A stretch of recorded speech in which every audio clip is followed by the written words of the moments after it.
In today's video, I'm going to teach you how to find Airtable Base ID. Let's jump right in. Open Airtable in your browser and sign in.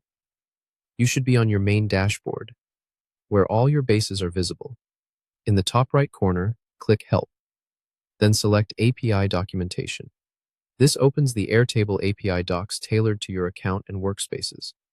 On that page, look at the left sidebar and click Introduction. You'll now see a list of your bases. Choose the specific base you want the ID for. Once you've selected it, focus on the right-hand panel under the Introduction section. There's a line that reads, "The ID of this base is," followed by a short string that begins with app. That entire app string is your base ID. Highlight it and copy it so you can paste it into your integration, script, or automation tool.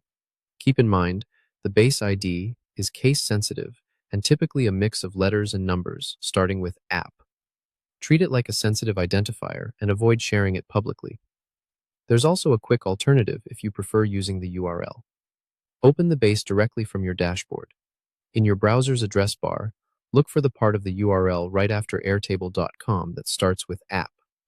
For example, in a URL that looks like airtable.com/appx, the portion beginning with app is your base ID. Copy just that segment without any trailing slashes or table IDs.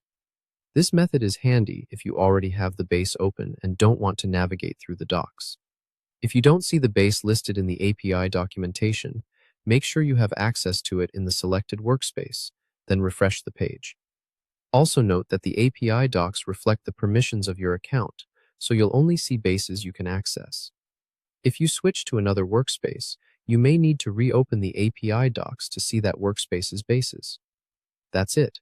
You can now confidently grab your Airtable base ID, either from the API documentation's introduction panel or straight from the URL while the base is open. Use that ID in your API calls, third-party tools, or automation platforms whenever you need to reference a specific base. Congratulations, you've got what you need to move forward.